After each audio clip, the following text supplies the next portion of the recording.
მოგესალმებით, ვიწყებთ გადაცემას ძიმე კაცთან. დღეს ჩვენი სტუმარია მომღერალი, კომპოზიტორი, მწერალი, ხატვარი, პარლამენტარი და მსახიობი ნუგზარ ერგემლიძე. ყოფილი პარლამენტარი. ყოფილი. გამარჯობთ. არსებობენ ყოფილი პარლამენტარები? კი. ყოფილი მსახიობები ან მომღერლები? ეგ საინტერესო შეკითხვაა სხვათა შორის. უფრო ვიდრე პარლამენტზე. თორე პარლამენტს ვადა გაზდის. არჩევისა და გინდა თუ არა გადიხარ. თუ ხელახლა არ აირჩიე თავი. მომღერალს არ გასდის. თავი კი არა, კენჭი თუ არ იყარე. მომღერალსაც გაზდის ალბათ. ზოგიერთ მომღერალს გაზდის, ზოგიერთს არა. მაგალითად ზოგიერთი მომღერალი გარდაცვლილია და ბევრ ჰონორარს იღებს ახლაც. მაგალითად ჯონ ლენონი, ჯო დასენი. კიდე იქნებია ლუი ამსტრონგი. ეს თქვენი სიმღერაა თუთიყუში მარჩელვა. ხო. ეს არსებობდა ეს თუთიყუში მართლა თუ? არა, წარმოსახვეთი პერსონაჟია. ხო, რატო არის მოგონილი ალბათ ეგ გაინტერესებს. თუთიყუშები დიდხანს ცხოვრობენ. რამდენიმე არის ესეთი ჯიშები, რამდენიმე პატრონი და თაობა გამოუწვია. და თანაც გონიერი არსებაა და თანაც გალიაში ზის. ეს ყველაფერი დააკავშირე იმასთან, რომ საბჭოთა ისტორია და უფრო ადრინდელიც რომანოვის დროინდელი რუსეთი და იმპერია ახსოვდა და ამას ყველაფერს აკვირდება და ხვდება ყველაფერს რაც ხდება, მაგრამ რა ქნას? მაინც გალიაში ზის. მე მგონი ჩვენ ცხოვრებას გავს ერთგვარად. ადრე ბობ დილანთან ერთად მიქეიფიათ როგორც გავიგე. კი. როგორ ჩაიარა? მიქეიფია ესეთი ისტორია.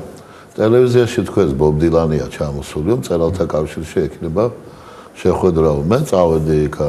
ახალგაზრდებიც იყვნენ, პლაკატებით მისულნი და ბატონმა რევაზ ამაშუკელმა დამინახა და შემიყვანა იქ. თამადა იყო? სადაც იყო? თამადა არა, თამადა მე იყო საღამოს. მე ჯერ ვნახე მწერალთა კავშირში და ყველა წარუდგინა და საღამოსთვის დაპატიჟეს კიდეც, მაგრამ მე სხვა რამე მინდა გითხრათ. მას საოცრად არ მოწონდა საბჭოეთი. ის გამოიქცა რუსეთიდან. იყო მშვიდობის მოყვარე თუ მშვიდობის მსახური პოეტების დიდი შეკრება. და ამერიკიდან ბობ დილანი მიიწვიეს, მაბატიეთ. ამერიკიდან ბობ დილანი მიიწვიეს. მაგრამ როგორც აღმოჩნდა, იქ დაიარკები იყვნენ ძირითადად ეძროხის წელავები და ბობ დილანი არ იცოდნენ, მათ უფრო იცოდნენ ალბათ 딘 რიდი და მაშინ ვინც იყო ასე ვთქვათ პროპაგანდის მომღერლები და არც ტაში დაუკრეს არაფერი და ძალიან გაბრაზებული გამოუგზავნიათ თბილისში. ეს ასე ვიცი მაშინდელი ინფორმაციით, რომ აი წადი საქართველოში და ქართველ პოეტებს დაურეკეს, რომ მიხედეთ ერთი ამ კაცო რა. და სხვათა შორის საღამოს რესტორანში, როდესაც ის სხვა თავის სტუმრებთან პოეტები იყვნენ ინდოეთიდან, თურქეთიდანაც, საფრანგეთიდან, მგონი ირლანდიელიც იყო რაგან, ესეთი გვარი ჰქონდა, მაშინ რეიგანი იყო და იმიტომ მახსოვს. თარჯიმანი ქალბატონი იჯდა რუსეთიდან და მე ბობ დილანი. ხო და გაღიზიანებული იყო ძალიან. თავჩაქინდლული, ესე არავის ყურადღებას არ აქცევდა. შემდეგ მოვიდა ამ სუფრასთან, ნუ რა თქმა უნდა, თამადა იყო ბატონი რეზო ამაშუკელი, ძალიან ისეთ ჯერ ტრადიციულად დაიწყო. შემდეგ მოვიდა, ხო, ვალერია სათიანი ბრძანდებოდა კულტურის მინისტრი, რა თქმა უნდა, ძალიან კარგი მომღერალი ბალადების და კანტრი სტილში მომღერალი ნატაშა ურუშაძე. და მეც გავხდით. შემდეგ მოვიდა გოგი ჯავახიშვილის ვაჟი. თუ კარგად მახსოვს დათო. და მოიტანა ესა რა ქვია. არა, ჯერ არ მოსულა ხასიათზე. მოიტანა გაზეთიდან თუ ჟურნალიდან ამოჭრილი ფოტო, რომელზეც იყვნენ გამოსახულნი ჯორჯ ხარისონი, ჯონ ლენონი და შუაში ბობ დილანი. იმათ ჰქონდათ ესენი რა ქვია, მოსასხამები, რაღაც არგენტინული სტილის. სადღაც ეტყობა სტადიონზე კონცერტი იყო და აი ეს არის გადაღებული და რო დახედა ინგლისურად ეუბნება, მე სურათი არ მინახავს, რა კარგი კაცი ხარ შენო გაუცინა. მე ნელ-ნელა მეუტრიალდა რამდენიმე ჭიქა დალია და იმას ეუბნება რუსის თარჯიმას, აკი რო თქვიო საქართველოში არავინ გიცნობსო. ეს სიამოვნა ეს ჟესტი, რომ ახალგაზრდა კაცმა იცოდა ვინ იყო. მეც ეხა თარჯიმნის მეშვეობით რამდენიმე სიტყვა კი ვიცოდი, მაგრამ არ მინდოდა შევაქე რომ ის ითვლება ასე ვთქვათ ბიტლზების ერთ-ერთ იდეის მიმცემად, რაღაც კურსის დამსახველად ზოგიერთ მათ გამოხატულებაში. და ძალიან თავდაბლურად მიპასუხა, კიო, მაგრამ შემდეგ მეც ბევრი გადავიღე მათგანო. შემდეგ შემოვიდა ქსოვრელები და რომ დაუკრეს ეს დუდუკები გაგიჟდა. ბატონი ბობ დილანი და შემომეტრიალდა და სად არის ამათი ჩანაწერებიო და მაშინ ახლა ვინ ჩაწერდა ესეთ მუსიკას, არავინ არ იწერდა ფირფიტებს. მაშინ დიდი ფირფიტები იყო თუ გავს. ხო? ელი კომისიები უნდა და ლამის ცეკა წყვეტდა ვინ უნდა გამოეშვათ ვისი დისკი და ვისი არა. ხო და ეს ამ მუსიკამ გაჭრა რა. მე ბატონი რეზო ძალიან ეშხში შევიდა, აცინა, მე ბობ დილანი დადგა სკამზე და ქართული ღვინის სადაგძელო დალია. მე წამოვედი, ხო, თავი რა მინდა რო გითხრა. მე დილით ვიყავი პერანგით, იმიტომ რომ ივნისის თვე იყო.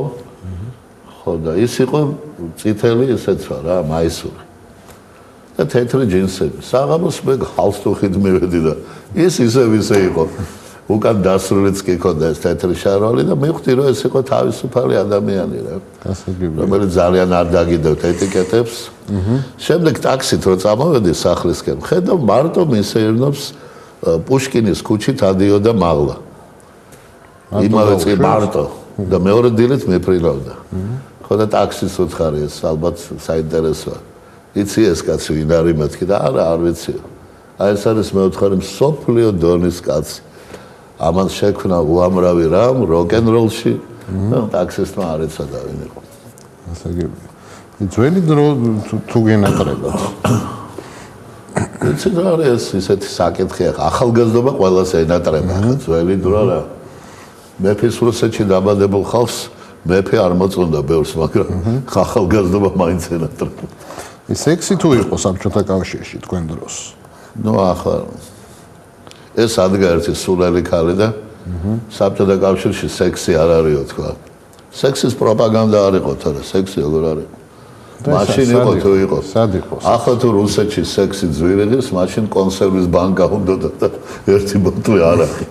ნუ მაგნიტოფონი ვესნა კიდე რომ ეცეკვათ გოგოებს. ცეკვავდით ხოლმე? რა თქმა უნდა, ჩვენ გასტროლებზე რო დავდიოდით, ბევრი ფული არ გქონდა. იმიტომ რომ ჩვენ ვიყავით ეგრეთ წოდებული სტავკები, განაკვეთები იყო რა. ხო. და აი იმ განაკვეთს დაგინიშნავდნენ ერთი კონცერტის მერე იმას მე 20 მანეთიანი განაკვეთი მქონდა. აი რუსკალებს რატომ მოწონდათ ქართული კაცები? არა, ნუ ახოც მოწონს განსაკუთრებით. რა ვიცი, ახლა რუსკალებს ყველანაირი კაცები მოწონთ ალბათ, მაგრამ ქართველებს უყვართ დალევა, სადაგძელოები, რუსებსაც უყვართ, ხო, ამაშია საქმე. ემთხვევა. ხო და ერთი სივრცე იყო, მოდი ასე დავიწყოთ რა. ჩვენ ვიყავით მოკლედ გარეთ რო არ გიშვებენ, თუთიყუში მარჩელოსავით. ჩვენ ვიყავით ერთ გალიაში, მართალია გალია დიდი იყო. მაგრამ მაინც გალია იყო, იმიტომ რომ მაგალითად პოლონეთში რო წასულიყავით, ძალიან დიდი რაღაცები იყო რა, გასავლელი და მიხოთ იმისა, რომ პოლონეთი, გერმანია და რაღაც ქვეყნები იმას გულისხმობ. დემოკრატიულ გერმანიას ჩვენი იყო ვითომ რა, ანუ სოციალისტური ბანაკი იყო და მოძმე ხალხი და მაინც არ გვიშვებდნენ. რაღაც სპეციალური ის თუ არ იქნებოდა ნებართვები და არ დაგიმალავდა კაგებემ რამდენჯერმე მე მაგალითად თვითმფრინავიდან მომხსნა. რატო? რა ვიცი. მანამდე მიშა ფოფხაძე დარჩა იმაში, რა ქვია. პარიზში გაიქცა და მე ამერიკის ხმაში ამოყო თავი. ლუკა ბეთანელის სახელი და მე იმის ბაზგიტარაზე ვინც უკრავდა არავინ არ გაუშვეს. ეთქობა იფიქრეს გადამდებია. ქალები მართლა გიძღვნიდნენ ლექსებს? რა ვიცი, არ ამგონია. ვინც გაიგე. რა ვიცი, სადღაც წავიკითხე. შეიძლება ვინმე მომეძო, კი, იყო რაღაც. პოეტებსაც მოუწვიათ. და ქალის გამო სვანეთის დროშაში მომეძვლა, კი. ერთმა ქალმა და ესეც გაზეთი იყო სვანეთის დროშა. ვერ გახსოვს. მომეძვლა, არ მახსოვს. ჩემი დაწერილი ლექსები არ მახსოვს. ჩემზე დაწერილს რატო ეს? ეგეთი ცნობი არა ვარ მე. ქალის გამო თუ გიტირიათ როდის? არა. თქვენ გამო უტირიათ. და ჩემის გამო კი როგორ დაიცვალა, ამას თუ გულისხმობ, ისე არა. და თქვენ გამო უტირიათ ქალებს? საერთოდ ეს ტირილი ალბათ პირობითია. მე მეტირია მაგალითად ჯარისკაცის მამაში ბოლოს რო ეუბნება დედა შესაუთხო შვილო ტირი ხოლმე. ამასინად ფილმი ვნახე ძალზე, მარლი ქვია ძალს და ვიტირე რო კვდება. სენტიმენტალური ვარ ასე დროს მაგრამ. ქალი რატო გამექცა მეთქი ვერ ვიტირებ, პირიქით ვიცი რომ ბოლოს მაინც მოხოხდება. აი იმპერიაჩი ქრთამით უმიგიციათ ვინმესთვის კომუნისტების დროს. არა მგონია რაღაც. არა. ქრთამი ხა როგორ იყო, იცი თუ ჩვენ მაგალითად შეკვეთებს ვაკეთებდით. მაგალითად გეტყვით, ესეთი ღია პირობები იყო, ესე ჯიბეში ჩასურებები და რამე კი არა. თუ შეკვეთას მოგცემდნენ მაგალითად 10% შეკვეთის მომცემისთვის უნდა მიგეცეს. სავისებურად დღეს დამკვიდრებული კაპიტალისტური წესია ეგა, მაგრამ კომუნისტების დროს ეგ არ შეიძლება. და ბევრმა ქართველმა გაჭრა ამით გზა სხვათა შორის რუსეთში. იმიტომ რომ ჩვენები ერჩივნა ახლა დიდ რუსეთში რესტორნის დირექტორებს, კომბინატების რაღაცა ყველაფერი ფორმდებოდა, ბაზრები, რესტორნები, კინოთეატრები. ჩვენება ჩაიტანეს იქ ეგრეთ წოდებული ჩეკანკა, ჭედური ხელოვნების გაფორმებები, მოზაიკა ბატონო, ზურა წერეთელი ედგა ამას ყველაფერს სათავეში და მთელი სინდიკატი იყო ქართველი მხატვრების. თუ ასეთი ღია საუბარი გინდათ, იმასაც გეტყვით რომ ერთი ჭაღი თუ იყო მაგალითად ორიგინალური და მეორე ჭაღი იგივე, მაშინ იმაში ნახევარ ფულს იხდიდა. და თუ ყველა სხვადასხვა იყო, მაშინ ყველა ორიგინალურის ფასი ჯდებოდა და ასე იბერებოდა ესე იგი ფასები. მაგალითად იქ თუ 2 ცალის იყო, რა ქვია, რაღაც მანათობელი, აქ 3-ს გაუკეთებდი. ან მას მალტას ქვის ფერად ქვას შეუცვლედი, ან რაღაცას რა. გასაგებია. და ეს იყო ერთგვარი ქართული გამოგონება.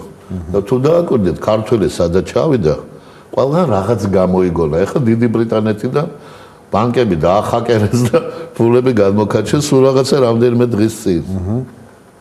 ანუ ნიჭიერები ვართ. ხო, რაღაცას ეძებს ქართველი კაცი. ლეიბორისტულ პარტიაში ვინ მიგიწვია? სოსო შანბერაშვილი. სოსო პრინციპის მეგობარია. არა, იმ პრინციპით თუ ხელოვანი ვიყავი და ამ პრინციპით ირჩევენ ხოლმე სიებში ადამიანებს როგორ წერენ. ყველგან ეგრეა. აჰა, ასე. პარტიულ მუშაკებთან ერთად რაღაცნაირად მიღებულია საზოგადოების წარმომადგენლების თქვენი შეყვანასიებში. ვინ არის ყველაზე სამარცხვინო პოლიტიკოსი ქართველი? რა ვიცი. აი არ გაქვთ ეგეთი აზრი არავიზე? ჯერ ერთი მე ესეთ ხასიათი არ მაქვს, რომ ვიღაცებს ყველაზე სამარცხვინო უწოდო და ვიღაცები ძალიან ისა. ადამიანები ვარ, ზოგი ამ წუმპეში ჩაკრავს ხანდახან, ზოგი იმაში, ზოგი უცებ აფრინდება, ზოგი ისევ დაჯდება და ესე. მისაღებია თუ არა? თავარია რომ პოლიტიკოსმა შეცდომა თუ დაუშვა, მერე გაიაზროს და სულ იგივე არ ეძახოს. ასე გიგო. ცხოვრება ესეთია. მისაღებია თუ არა თქვენთვის ეკლესიის და პატრიარქის კრიტიკა? იცით რა არის, მე ვფიქრობ, რომ ზომიერების ფარგლებში კეთილგანწყობილი კრიტიკა სულ სხვა არის. და ეხლა თავს რო ესხმი ადამიანს, იმიტომ წინასწარ ბოდიში და არ მოგწონს და რაღაცა გაღიზიანებული ხარ, ეგ სხვა არის. და სხვათა შორის ეტყობათ ეს კრიტიკოსებს. მეტი არაფერი. თორე რა თქმა უნდა, ბევრი რამე მეც მანამდეც არ მომწონდა, ეხლაც არ მომწონდა. აი ხა რა არ მოგწონთ?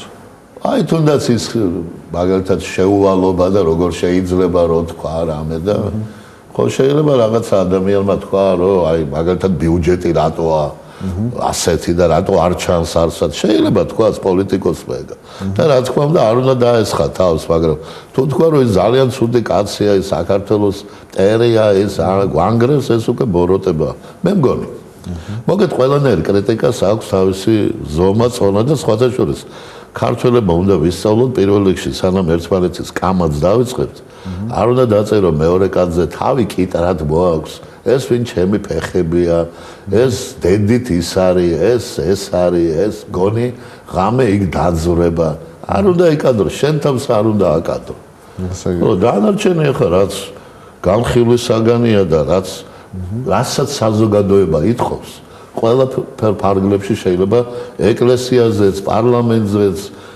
საკონცერტო დარბაზზეც სტადიონზეც ქართულ ფეხბურთზეც ყველაფერზე უნდა ვილაპარაკოთ ალბათ თუ გვაინტერესებს თუ არა და წავიდეთ სხვა ქვეყანაში და იქ ჩავებათ ამ საუბრებში მარიხუანას თუ ეწეოდით ახალგაზრდობაში არა ჩვენ დროს მარიხუანა არ იყო ალბათ იყო პლანი ამას ეძახით კი მარიხუანა მაინც საზღვარგარეთ ნახე რაღაცა ხუთია სპეციალური ვიღაცა ამოწმებს ალბათ და ჩვენ მე რამდენჯერმე რაღაც პლასტელინი მომაწოდეს და ერთხელ მახსოვს დააწყვეს ეს სუფრასთან და არ მინდა ეხა ამეთ ვინმეს ამ თავი მოვაწონო ან ვიღაცამ თქვას რომ არეფი ყოფილა უბრალოდ ძალიან უცნობა ჩამოარიგა მე ვიფიქრე ეს მილიციის ოინები არ იყოს მეთქი და გამოვედი ეზოში და ეგრევე მოვისროლე სახურავს ანუ ჭკვიანი ახალგაზრდა ვიყავი შედარებით ისე კი რაღაც ძალიან ახლო წრეში გამესინჯებს თქვენმა შვილმა რომ მოწიოს რამეს ეთყვი მე ვფიქრობ ესეთ რაღაცას ეს კაი თემა მითხარით მე ვფიქრობ ესეთ რაღაცას რომ ამ პლანის მოწევაზე ესეთი დიდი სასჯელები და ესეთი დიდი რაღაც არ უნდა იყოს ამან შექმნა რაღაც არაბუნებრიობა რა ესე შევა ახალგაზრდა დალევს 8 ლიტრა ღვინოს გამოდის მე ატრიალებს დამბაჩებს დანებს და ღვინო აღეზიანებს ადამიანს ძალიან იმას არ უშლიან რაღაცა მოწია თავისთვის დაჯდა მუსიკას უსმენს ეტაკებიან და დააპატიმრებენ მე მგონი სხვა ზომების მიღება შეიძლება ასე იგი სხვათა შორის ეს თემა მე პარლამენტში მაინტერესებდა მაგრამ ვერ გავბედე აი ამაში ჩარევა რატომ ისე თუ მაგალითად პორტუგალიაში მკურნალობენ მე ვნახე თვითონ ტელევიზიით წასულები იყვნენ გიგი წერეთელი სხვები და კურორტზე არიან რა ახალგაზრდები და მკურნალობენ მათ ანუ სახელმწიფო მათზე ზრუნავს და არა მარტო აპატიმრებს იმიტომ რომ ციხეში უნდა იჯდე და მადამეთ ციხეში უნდა გადამაჩვიო გასულ თუთიყუში მარჩელოსავით მაინც ჩავსვი და წესიერად მომეკეცი ხო ხანდახან ჩიტი მყავდა სახლში და გავაფრენდი ხოლმე გასულ მეწოდებოდა სულ გარეაში ჰუმანური უნდა იყოს სახელმწიფო ამ ხალხთან ორი აზრი არ არსებობს რა გასაგებია რაც უთანხმოება მოგსვლიათ შვილთან რა ხო მაგრამ არა მაგ თემებზე არა აბსოლუტურად რა მოხდა იყო რაღაც გაღიზიანებული დასვამე იყო რაღაც მუსიკაზე ვსაუბრობდით და ხშირად მოგსვლია მაგრამ მე და Facebook რატომღაც რა შემაგინა მგონი მე არ სამიგეთავს არის მაგრამ საქმე იმაშია რომ 2 დღის შემდეგ პატიება მთხოვა და თუ ქრისტიანები ვართ რატო არ უნდა მებახარ მთელი ცხოვრება იყო გაღიზიანებული ეგ რატო მაკადრე რომელი რიჩარდ მესამე მე ვარ ახლა პარლამენტში რო იყავით რა გააკეთეთ რამე ისეთი პირადად თქვენ რა მინდოდა რომ გამეკეთებია მოდი ასე რა გააკეთეთ მოდი რა გავაკეთეთ და მუშაობდი იმ თემებზე რომ საავტორო უფლებები ყოფილიყო დაცული საქართველოში რაღაც კუთხით წიწავით მე მაგალითად მინდა ვთქვა რომ ამ ახალგაზრდა კაცმა გიგა კობალაძე წლების განმავლობაში ფულს ვერ იღებდით εν რაოდენობის ავტორები ანუ ესე იგი 3 წელიწადში ერთხელ რაღაც 88 ლარი გამომეგზავნეს ხო და მოვიდა ეს კაცი და რაღაც ყოველ კვარტალში ახლა ბევრია თუ ცოტა რეგულარულად ეს კანონი იყო თან მიღებული 2005 წელს მაგრამ არავინ ემორჩილებოდა ამ ახსნა განმარტებებით ამით სასამართლოს დავესწარი რამდენჯერმე ამ თემაზე გამიგეთ რომ უხსნი ამ რესტორნის დირექტორებს რომ ნუ დაემალებეთ ამას იმიტომ რომ თუ ქურდობა მაგალითად რომ მოგპარეს კარაქი ან ყველი ან რაღაც წადი, ასეთივე ქურდობა, როდესაც თქვა მამუკა ჩარკვიანის სიმღერებს გაყვირიან და კაპიქს არ უხდი. ამაზე ვიმუშავე სხვათაშ. მაგრამ ეს არ იყო მხოლოდ. მე ვიყავი ევროინტეგრაციის მოადგილე და სადაც კი დავდიოდი და აქაც უცხოელები რო ჩამოდიოდნენ, ყველას უხსნიდი სინამდვილეში რა მდგომარეობაა. საიდან მოდის თქვა პროტესტი, აი თუნდაც ის თემა რომ წინათ მსახიობები, რეჟისორები, მხატვრები რაღაც სივრცეში დაცულნი იყვნენ და რაღაც სივრცეში ასე ვთქვათ პატივს სცემდნენ. მოდი ესე ვთქვათ რა. ამ სივრცეს განაგებდნენ ვერ ვიტყვი, მაგრამ ამ სივრცეში ცნობილნი იყვნენ. და მე ჩაგვეკეტა ეს რუსეთიც, ეს ევროპა ხო ჩაკეტილია ჯერჯერობით და უხსნედი მათ რომ ასე შეიძლება ადამიანი გაგიჟდეს. ესე იგი წინათ მაგალითად ესპანელს უცხარი რომ როგორ შეიძლება ქართველმა მხატვარმა თქვა არ ჩავიდეს და მადრიდი არ დახატოს და არ ნახოს ის ქარის წისქვილები და სერვანტე ამ წერალმა რაღაცა ამ ხალხს მაინც გაუხსენეთ გზამეთქი.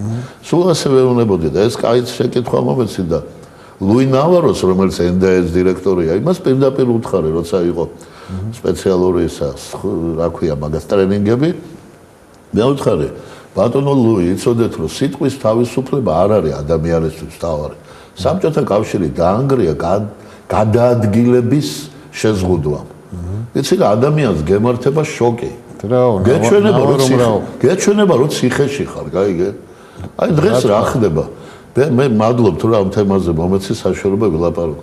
ბევრი მეუბნება რომ სხვათა შორის ავტორიტეტული ადამიანები გაიქცევა ყველა ევროპაში, როგორც კი ასოციაციას აბა ეს ჯობია დამონებული ქართველები არალეგალის იმაში რა ქვია მდგომარეობაში სახლში ვერ ჩამოდიან წლობით როგორც კი ხელს მოაწერა ის გახდება ნორმალური ადამიანი გადავალ გინდა ფული აქვს თვითმფრინავით გადმოვა ფული არ აქვს ავტობუსით გადმოვა ბოდიში და ცხენით გადმოვა შეგაიგაცო ფეხით წამოვა ზოგი მე არ ველოდები რომ ძალიან დიდი განდენა იქნება იქეთ იმიტომ რომ ბოდიში და გამქცევი მაინც გადის.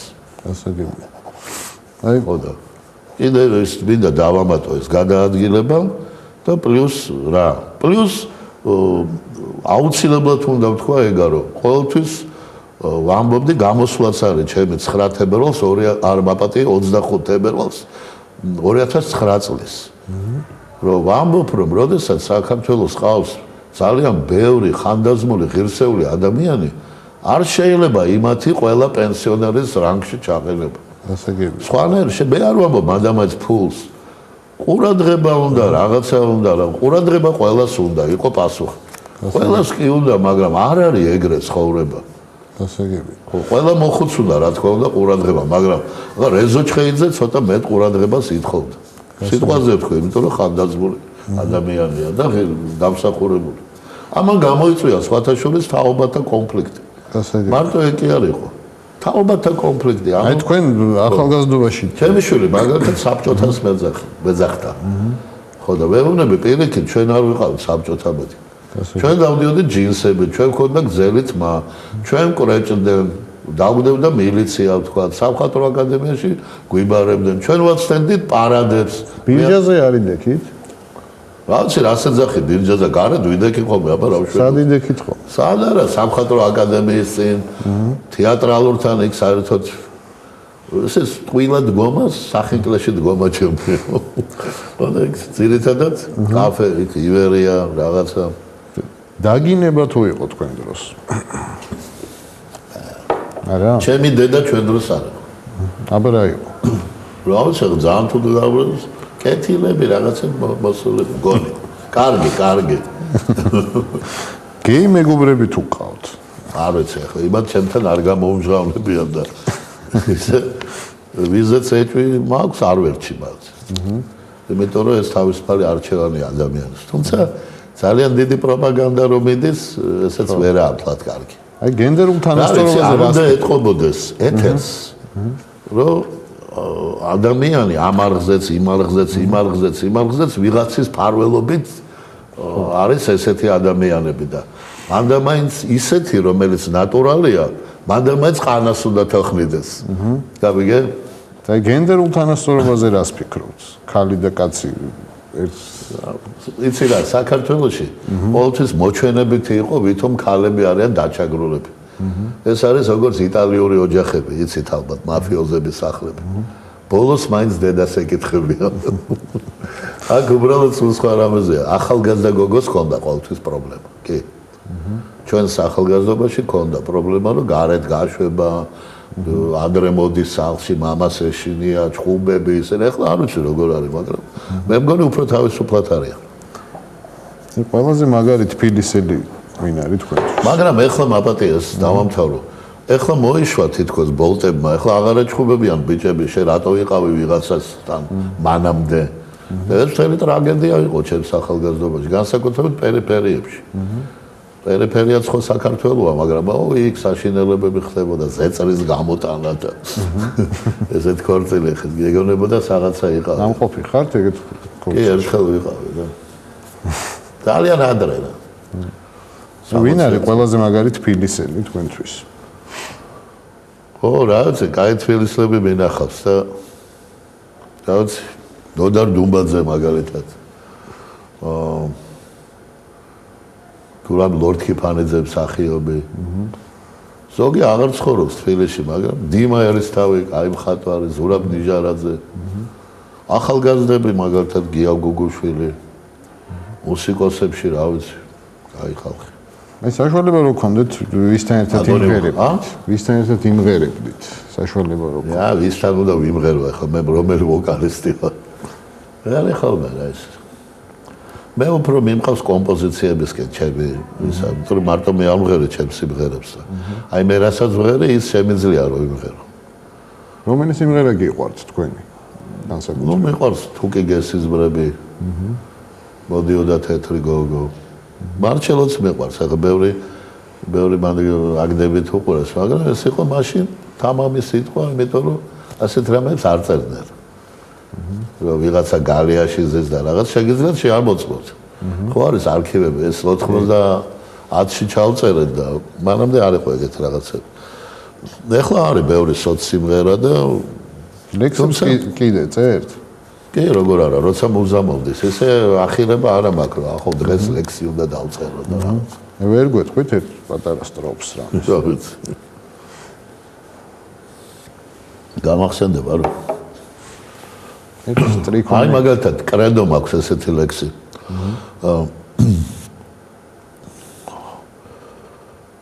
საინტერესო თუ იცი რა.